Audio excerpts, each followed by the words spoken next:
retail isn't dead. Retail is not going to die. Retail is changing. We've seen that for the past several years now. I mean, it's always changing and evolving ever since you had the Sure. first person, exchange something for a good or service. But it's changing more dramatically. This is where I'm kind of very fearful that, over time, you're going to take the shopping out of shopping. We have someone today to talk about that on the show. His name is Al Schuster. He is the president of Polaris Brand Promotions. What we do is we send brand ambassadors out to promote brands, products, and services directly to consumers, whether it be at a retail location, at like a sports stadium, wherever we need to really be the face of our clients' brands to people and they need that staffing. That's where you'll find our team. Because ultimately people do want to be engaged, and then building a memory for them so that they want to come back and purchase. And then you also create new brand ambassadors by building that engagement with those people in store. And I think as people crave more of that interaction, that human connection, that's going to be very important to differentiate yourself, again, just from a place where you exchange money for a product. I think brands are really going to need to,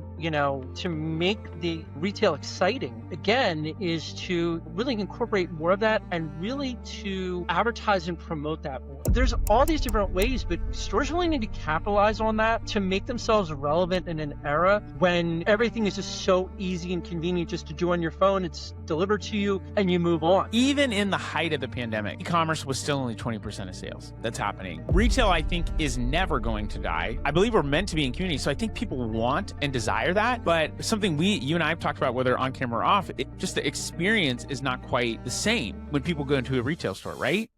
Hey everyone, I'm Michael Maher, the host of The Longer Game, a podcast that talks all about the future of retail. Brick and mortar, direct-to-consumer, Amazon. If it's driving retail forward, we talk about it here on the show.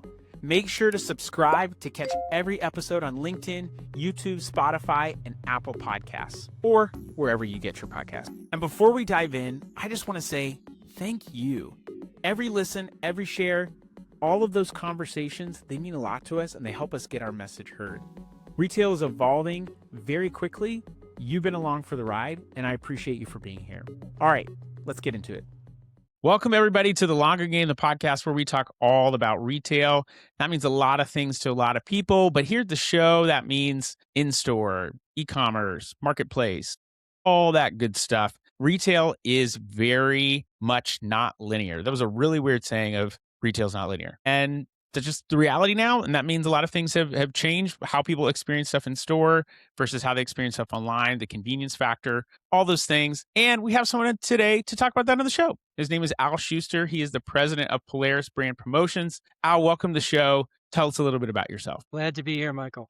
So my name is Al Schuster. I'm the president and owner of Polaris Brand Promotions. We are a 9-year-old promotional staffing and experiential marketing agency located in and around the Philadelphia area. What we do is we send brand ambassadors out to promote brands, products, and services directly to consumers, whether it be at a retail location, at like a sports stadium, at like a trade show, wherever we need to really kind of be the face of our clients' brands to people and they need that staffing. That's where you'll find our team. What would you say to people if they said, retail's dead? I would say retail isn't dead. Retail is not going to die. Retail is changing. We've seen that for the past several years now.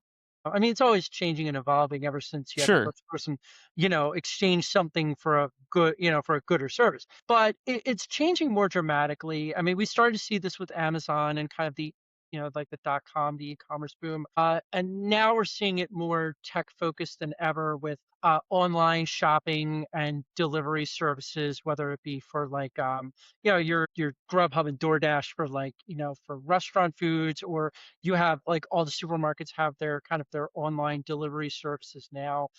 I really strongly feel that, within the next 10 to 20 years or so, especially as people are just acclimated, the next generation is being acclimated to just doing everything on their phone, you're going to see that a lot of retailers start shrinking their in-store space, meaning the space where customers actually go in and shop aisle to aisle. And it's going to be very advantageous for them to get rid of that and basically turn retail locations into more of an order pickup location.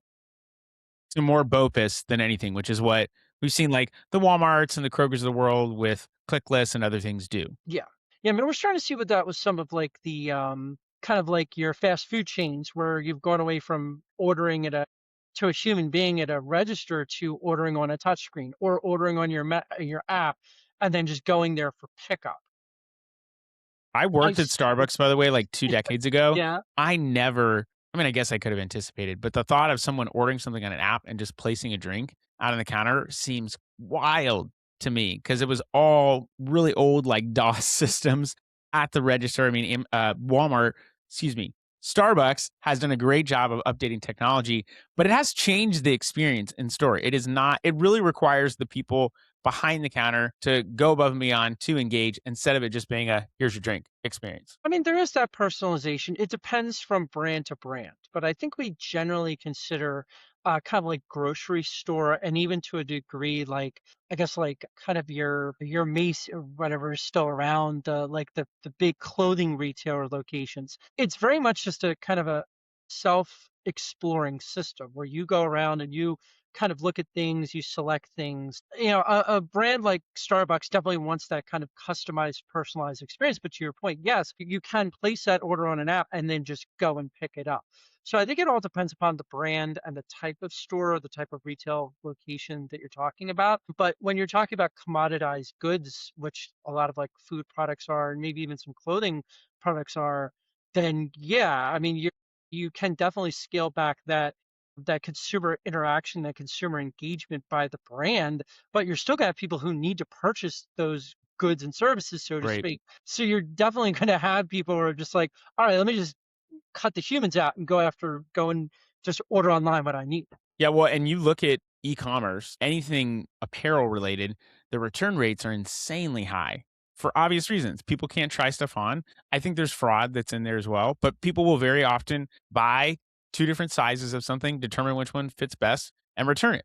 That's kind of the MO of e-commerce. I mean, with Warby Parker, I know you can try on glasses. It's a little bit different than how something like a shirt or a dress or something like that, how that feels is going to be very different. So kudos to someone like Warby Parker for implementing technology to actually help reduce returns likely and increase satisfaction of the customer. But it's very, very challenging to do that. I mean, it's impossible to do it online, really, for most clothing. So there's a reason why those return rates are so high. Yeah, I mean, for clothing in and of itself, yeah. I mean, you have people who they can't try it on a store. They don't want to bother to go out into a store and get changed in a changing room. Yeah, I could definitely see the appeal of just buying two and returning one, or if it's a really expensive clothing item, buying it, wearing it, and returning it, which is definitely predated the kind of like the online shopping. That's been around for a while. What's You that? leave it that's been around for a while. You It's leave the been around for tags a on, long while. and then you return it. Yep. Yeah, exactly. So I mean, you know, overall, in terms of like, yeah, there are commoditization, but there is, yes. I mean, you obviously do want to try before you buy. Liquid to lips is what we call it, kind of when we do alcoholic beverage demos. But Mm, yeah, I mean, overall, I would just say, I think the chain stores really control whether, or in any even independent stores really control the brand experience when you go into the store. yeah. And it's a matter of kind of weighing how much of a brand experience do you want versus changing trends versus how can we maximize our profit and our investment in this store. So I definitely am going to see, as people do like everything on their phones and retail spaces, which are, they've been a necessity until now, until recently, within like, the past 20 years or so, Mhm. you've always needed a physical place to go to. And I think now you're going to see the consumer really change away from, all the pain points that are associated with going out and shopping, having to drive somewhere, especially in inclement weather, having to find a parking spot, grab a cart, or a basket or something, and then navigate a physical space with other people. And if you could do all of that online, it's just going to be a matter of, okay, well, what do we need an actual store for as opposed to just a pickup location? Yeah. I was only being slightly facetious when I said, what would you say if people said that retail's dead? Even in the height of the pandemic, e-commerce was still only 20% of sales. That's happening. Retail, I think, is never going to die. I really have a hard time believing that. Part of it, I think, is think about why some elderly people go to the doctor. They're not going because they're really sick. They're looking for someone to engage with. They want human interaction. And I think at a very, very base level, we as humans are created to be in community. I believe that from the bottom of my heart, God intended us to be around other people. I think there's a reason why we see people becoming more depressed, suicide rates going up, because we are more isolated because of our devices. I think you can even see stuff like, I don't know if it was like 2012 when I know the iPhone was released in like 2007, 2008, I think, but then 2012 is when things really started like accelerate. It could have been 2007, 2008 when things started to accelerate. I believe we're meant to be in community. So I think people want and desire that. But something you and I have talked about, whether on camera or off, just the experience is not quite the same when people go into a retail store, right? I mean, totally not. I've said to a lot of people, it's like no one looks at the second page of the Google search results. The same thing kind of goes when you're on like an online shopping app or like a store website. The store is going to push to the top what they want you to see. And the same thing, I mean, you can get premium placement of products in stores, but like, let's say you go in and you're looking for like a jar of salsa, which I actually did yesterday. You can actually Okay. look at one spot. I mean, maybe they split them up a couple places, but you can generally go one spot and see all of your options and pick them up and compare them very easily. Some brands may have an advantage. Like if you walk down a soda aisle, like half of it's Coke, the other half's Pepsi. Yeah. But you can look around pretty easily for additional options. And when you're doing online shopping, again, you're very much geared to what goes to the top of those search results because we kind of assume that that's like the top result, the one that matches the most to what we're looking for. Um, when it comes to, in-store experiences, and this is where I'm kind of very fearful that, over time, you're going to take the shopping out of shopping. You're going to take the shopping out of the retail experience. It's like, have so many things that make up that shopping, that retail experience. You have the signage, you have the music, you have like if you're purchasing poultry, meat, seafood, fresh vegetables, produce, you can actually look at the items. When you're looking at boxes of product, you can look and inspect the box before you bring it home. When you're dealing with like online delivery, for instance, Yeah. the pain of keeping something that is inferior to the quality you want is going to be less than the effort it takes to return it.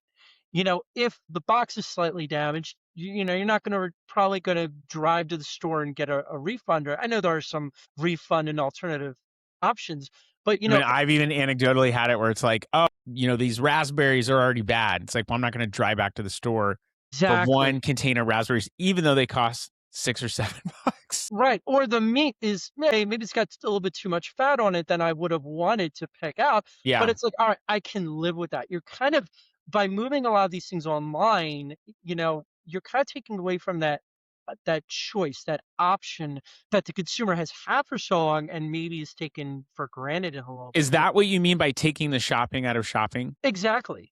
When you're basically I mean, you can do a lot on your phone, but you're not actually selecting the materials or the products that you will be consuming. You're leaving up the store to do that based upon what you just put into your cart. Now, I'm like a Butcher Box member. I mean, if you're promoting quality, you need to consistently have that quality. But if you're the closest supermarket, you can kind of have your team put whatever you want in the cart and it gets delivered to you. They are fulfilling the promise. It's exactly what you ordered, even though it maybe not was exactly what you wanted.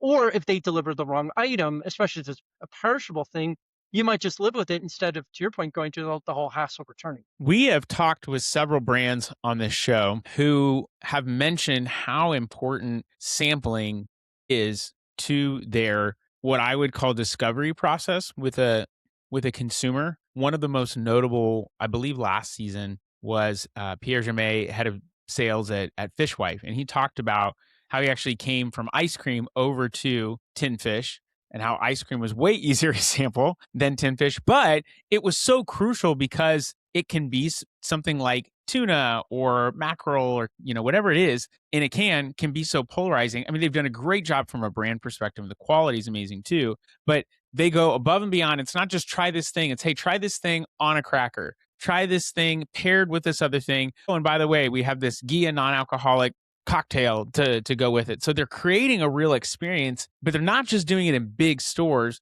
They're going to smaller, like a butcher shop or a select specialty retailer, someone who the owner has a vested interest in this product really doing well, or just really believes in it because they've gone in and talked with the owner, and the owner's like, oh man, this is amazing.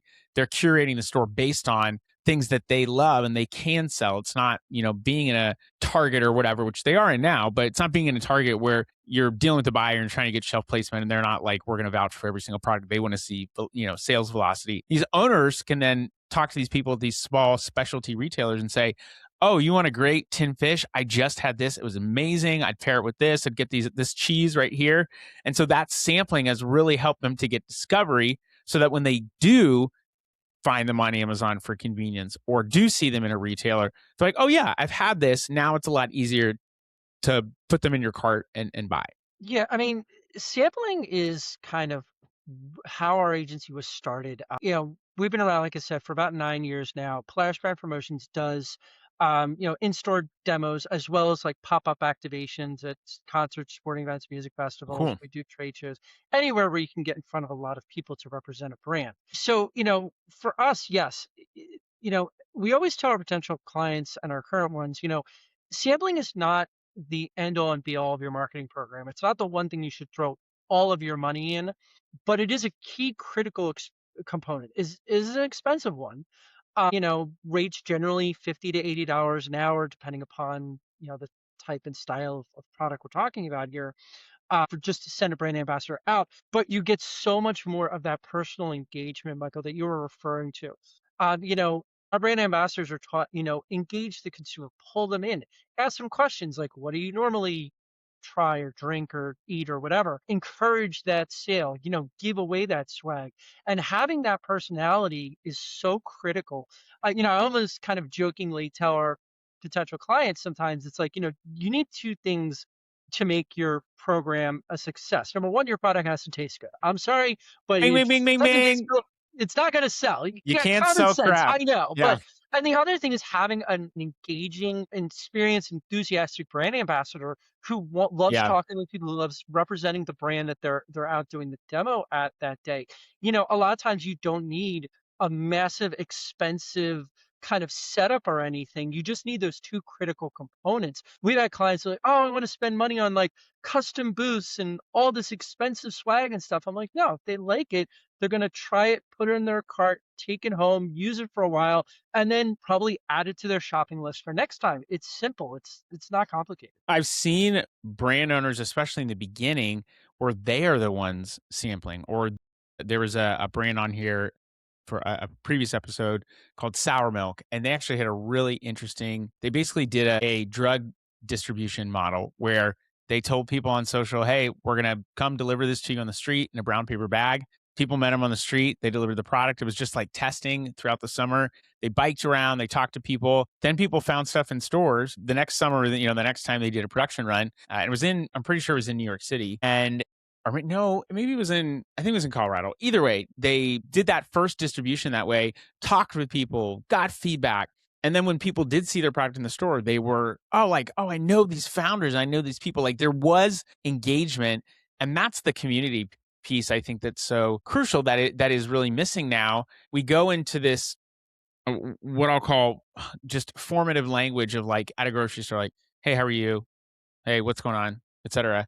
Instead of using a different mode of language to engage people and actually have a conversation. And that could be with this brand ambassador. It could be as simple as like, have you ever tried tin fish before? Or just something like that. Like, what's your weirdest experience with tuna? Like, you could really have a good time with it. I'm just thinking of tin fish now that's on the brain, but like coming up with something just to disrupt people out of what's going on, engage them, because ultimately people do want to be engaged, and then building a memory for them so that they want to come back and purchase. And then you also create new brand ambassadors by building that engagement with those people in store. Yeah, we've had a number of clients, especially at trade shows, like some of the bigger ones like Expo West, Sweets and Snacks, where they're working their booth. They are the founders of the company. They were just launched. And yeah, they need to go out and they are the salespeople. They handle pretty much every, aspect of the business because they haven't, scaled up to enough to have Right. staff yet. So yeah, we see it all the time. The benefit to having brand ambassadors, especially with an agency like ours, where we don't have minimums. You can use this as much or as little as you want, same That's price. awesome. So, the great thing about having brand ambassadors is they're an extra hand and they may not know your product inside and out, your brand inside and out. They're not going to be able to answer every question under the sun, Hmm. but they are going to be able to handle a majority of them. And the great thing about hiring brand ambassadors, especially really experienced ones, is they know what to do. They come with that Yeah. experience base of being able to walk into a store, know what they need to do, know how to represent a brand to consumers. And that's a huge help, especially as you are growing. Again, it's not cheap to hire a brand ambassador, but like, if you can't be at two places at once, if you don't want to lose out on an opportunity, that's where an agency like ours would go. What do you think brands might be averse to when it comes to hiring a brand ambassador? Like what are the typical reasons why they say, "Oh, you know what? What are their objections?" Like, "No, you know what? I don't know if we're going to do this." First of all, cost. I think there's a little bit of a sticker Okay. shock there. That's number one. Definitely number two would have to be fear of the brand ambassador not being able to represent the brand as well as they do. Okay. And a lot of times, potential clients have come to us and said, I've worked with these brand ambassador agencies, and they only sell like, I don't know, make up some numbers like 5 to 10 units, where I can sell 30 to 40 in a 3-hour demo. And it's, we kind of have to educate them a little bit. It's like, well, I mean, am I saying they're not true? No. But every store is different. Every, engagement is different. I mean, factors like weather and things like that. And, yeah, sometimes brand ambassadors may not be, the best at relative to the owner of the brand, the product. But we are still going out there and we are still executing, raising brand awareness, engaging with consumers. So, that is kind of the most critical thing is really just getting out there and having a brand ambassador just really engage and, kind of determine the metrics and build upon your results. That's the most important thing. Like we meet with our clients weekly, monthly, quarterly, whatever, however ever often they would like to kind of go through the results, look at what worked, what didn't work so well, what we can do to fine tune the program and only make it more successful as time goes by. So you can never take like a one off demo, like we sent you out for a one off demo. They only sold 2 units. It's like, well, what were the factors? Right. We always tell brands, like, if you're going to set us out to do like one event and that's your 100% judge, there's a ton of issues which could impact the success Sure. of that event. If you start us off doing 10 to 20 events, then at least we can see across the board, was there a lot of success? Was it kind Bad of like, weather, someone doesn't go out cuz it's raining, like that alone could kill the demo. right. Right, exactly. Or the worst is the store just shoves them in the back near the product and they're Mm. missing 90% of the traffic, which is why we're launching the sample finder app, which we can touch on before the end. Yeah, or maybe they put you in the bathroom to sample in there and nobody wants Nah, that to. hasn't happened yet. That'd be I'm only really teasing. awkward. Well, That would no, be we quite trained our awkward. staff. It's like, if you have any issues on site, call us. We've never gotten placed in the bathroom yet. I will tell you one horror story that went around, and we kind of nipped this in the butt really quickly. A store called, and of course, we can't physically be there at every store. We have them check in Sure. and check out using GPS. Obviously, we expect the store, the client, if there are any problems, to let us know as well. Brand ambassador checked in, checked out, everything was fine. And then we got a call from the store, I think it was like during or after the demo, stating that the brand ambassador was, I guess they managed to finagle their schedule. So they were doing two brands for two different agencies at the same time. And they just kind of set their table across like catty corner, but there was a security camera up above them. And the store employee was like, yeah, this isn't right. Like they've been doing this enough to know. And so like we Mm. fired the person. They like kind of let all the agencies know, like, hey, your person's doing this. But yeah, I mean, so that's kind of the one that was inventive, interesting Yeah, way to game the system, but at the same time, it's like when you're out there representing a brand, you're devoted 100% to that brand. It doesn't matter if you're doing another demo for a competitor the next day, the next week, or whatever. Like you're sure. supposed to be 100% for that brand. Right. Yeah, for sure. Well, yeah, they were driven to the point of being fired, which doesn't always pay Yeah. off. So, Al, when you look into the future, into your so-called crystal ball, where do you see this going really well in retail? Like, what is the ultimate, in your mind, ultimate experience for a consumer look like? We know we want people to change the in-store experience to really be more of an experience. We know people can leverage those stores, like a Walmart can leverage their store more for distribution as opposed to just, being this huge, huge warehouse that people can walk. But like, where do you actually see the future of in-store retail going if it's a success? Meaning people are wanting to show up, they're excited about shopping again. Okay, so they wanna okay. What I would like to see is stores turn into experiential engagement spaces, as opposed to just places you purchase products from. And what I mean by that is, everyone kind of jokes around like, "Oh, everyone knows Costco for the samples." It's Right. part of their brand, it's part of their Sure. identity. I think a lot of consumers might maybe not quit their membership, but be very turned off if all of a sudden demos were prohibited. They'd be disappointed for sure, and people would talk about it. Totally, totally. So, I mean, what I'd like to do is see stores do kind of more, not just samplings, but experiential. Whether, it doesn't need to be a sampling, although samples do always help, but it can be like a cooking class, or, I know like some Total Wine stores, they'll do actual classes. They have an actual classroom style setup where you can come in and learn about different types of wine and spirits and things like that. And I think as people crave more of that interaction, that human connection, that's going to be very important to differentiate yourself, again, just from a place where you exchange money for products. I think brands are really going to need to, to make the retail exciting, again, is to really incorporate more of that and really to advertise and promote that more. Because a lot of times brands just rely, when they do demos, on the natural foot traffic of the venue. Sometimes brands can also, they'll put it out on their own personal social media, which Yeah. gets their fans. The stores might put it out on their social media, or maybe like on a chalkboard or a dry erase board in the store. That's So very being able to passive. advertise and promote them, I think is going to be very much important so people know. It's like I've had a ton of times where it's like, oh, if my partner had known about this, they love whiskey. If they had known about it, how long are you going to be here for? Are you going to be here tomorrow? Like, no, we're only here during this time. This is why we're launching the Sample Finder app. It's an app that's in development, and what it's going to do is it's going to promote in-store demos and other like kind of public promo events where you get samples, you give out merchant swag, you get discounts or whatever, right on your phone for all different types of brands that work with us and other agencies. And we're going to award points for your activity, like checking in, leaving reviews, doing our Trivia Tuesday. And then from there, we're going to award like monthly prizes and giveaways for like the number of points that are earned, and kind of a lottery based system where we'll randomly draw to get like loot crates and things like that.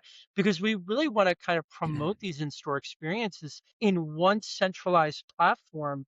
Yeah. Because, like I was talking with a major retailer who we've worked with, and they're like, well, we don't want to drive people to your app. We want to drive it to our app. Well, they're the chain stores app. I was thinking to myself, if you want an app who does like clothing, health and beauty, food, alcohol, sweets and snacks, things like that, then you're gonna have one resource that gets all those people, Yeah.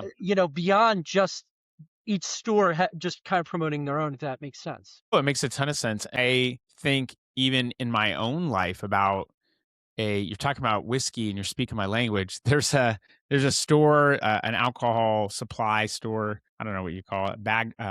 Box shop is what they call it in Atlanta Bottle or in shop, Georgia. No, they call it or package shop is what they call it. package Yeah. store. Yeah, Yeah, yeah, package store. package You're store, right. yeah, which was, like, so interesting to me, but there's a store I live in Cincinnati, across the river in Newport, Kentucky, called the Party Source. It's a one-off store.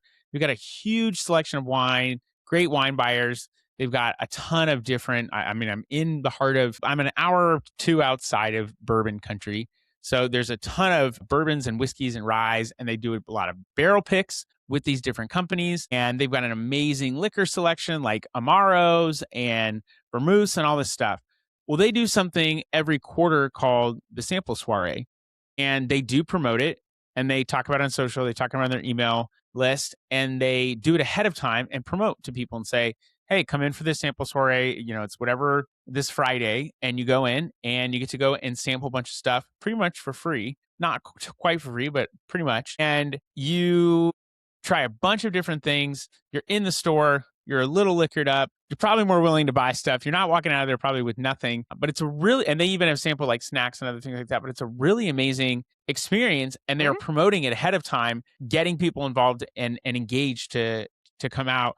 And you've got different reps that are working the booth. Some of them are brand ambassadors. Some of them are owners. More than likely, it's brand ambassadors, but they're coming out and talking about the product, and you're having a good time and finding out about this tequila or this bourbon or this prosecco. Like you're really having an experience that to me feels like a win in a time when retail has not been as experiential, to your point. You kind of hit the nail on the head there. I mean, and that's the thing where, a lot of stores don't promote these. Now, what you're talking about sounds like it has a bunch of different brands. It is Yeah. more of an event. It's What not we're one kind of brand only because right, it's which is the retailer putting it on. 99% what you're dealing with is one brand only, which is why they don't, advertise them as much, because usually people aren't gonna drive to a store to do, like, one little quarter ounce sample of bourbon and then, Yeah. maybe shop and go home.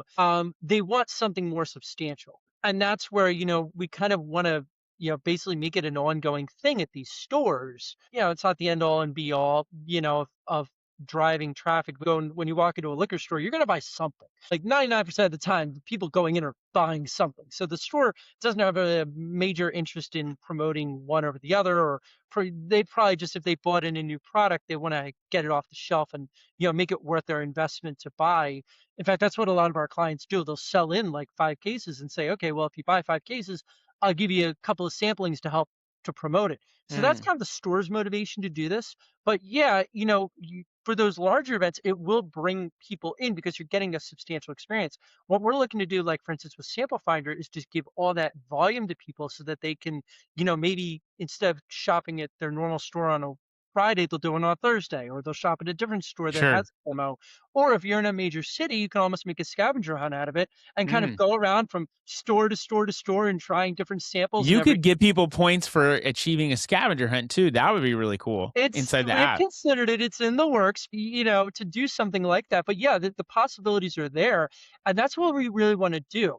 And it's funny, I was out with a friend of mine and, we were in kind of this posh area of the suburbs of Philly, and I was thinking to myself like, "Okay, well, how do we create that experience for like a clothing store, like a boutique clothing store, a little small establishment, like maybe 1 or 2 people working at a time?" And I got to myself like, thinking to myself like, "Okay, you bring one of the designers in to talk about their product. You Mm, serve champagne. Maybe you don't give away free dresses, but you give away some free merch or swag for from that sure. designer and things like that. And that you can create a kind of almost experiential event out of any type of retail that you're doing.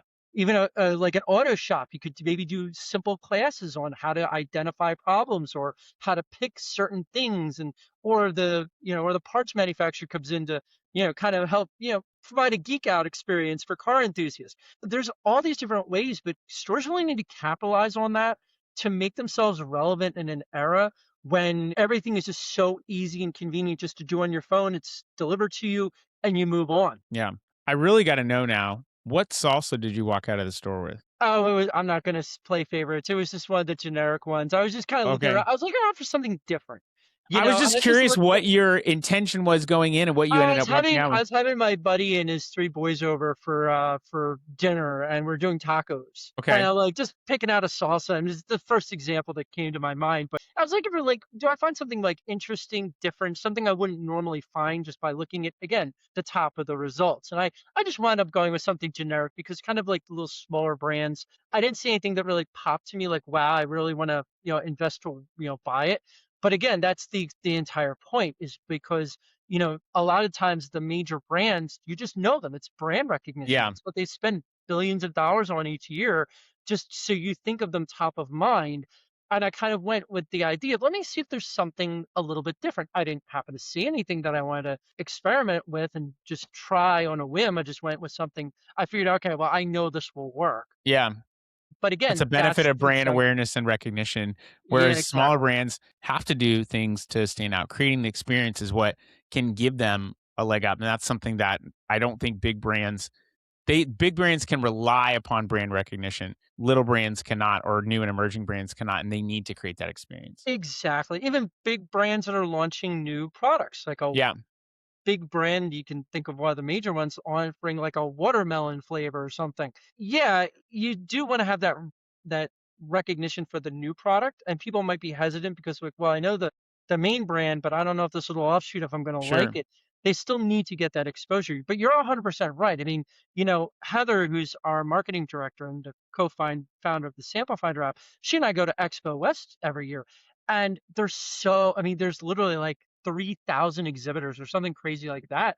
And they're all just, they have little variations, which they really want to help them stand apart from the other major players. And it's tough. It's really tough. So, you need to invest in getting your brand out there and creating that buzz and that word of mouth where you recommend it to a friend to help give you a little bit of that oomph, that push to kind of get you to become mainstream. Well, if this hasn't encouraged people, one, to think about, especially brands, what the in-store experience could look like and maybe even get people excited about the future of retail, then I don't know what will. Al, we appreciate you being on here, man. If people It want to was it know was more awesome. about what you're doing, great. I'm glad to hear that.